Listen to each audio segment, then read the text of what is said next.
지난 4.13 20대 총선에서 홍보비 리베이트를 받은 혐의로 검찰의 수사를 받고 있는 국민의당 박선숙, 김수민 의원에 대한 구속 여부가 오늘 다시 결정됩니다.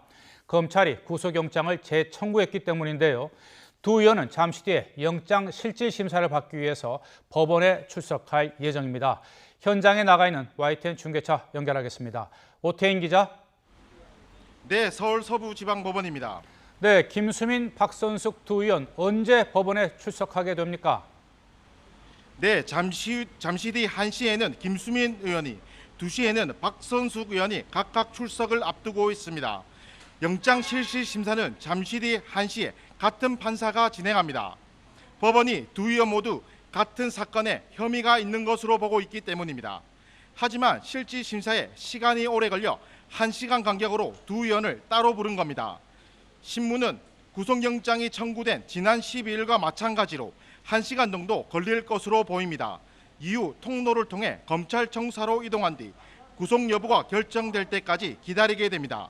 만약 두 의원 중 누구라도 구속되면 남부구치소로 수감되고 또 기각되면 귀가하게 됩니다. 지난 11일에도 영장 심사를 위해 같은 시간에 출석했는데 12시간이 지난 새벽 1시쯤 기각이 결정됐습니다. 이번에도 자정이 넘어야 결과가 나올 것으로 보입니다. 네, 검찰이 재청구라는 이 초강수까지 두면서 이 재청구를 했는데 이 자신감을 보이고 있는데 이 추가로 증거가 확보된 게 있습니까? 네, 두 의원이 받는 혐의는 크게 두 가지인데요. 공직선거법과 정치자금법 위반입니다. 지난 구속영장 청구 때 법원은 박선숙 의원을 현재 단계에서 구속 수사할 사유를 인정하기 어렵다며 검찰이 청구한 구속영장을 기각했습니다. 또 김수민 의원의 경우 증거인멸과 도주 우려가 없고 방어권이 필요하다며 박 의원과 마찬가지로 구속영장을 기각했습니다. 이에 검찰은 박선숙 의원이 앞서 구속돼 재판에 넘겨진 왕주현 전 사무부총장과 같은 혐의를 받는 데다 김수민 의원은 범죄 수익을 직접 취득한 혐의를 받고 있는 만큼 형평성을 고려해 영장을 재청구했다고 밝혔습니다.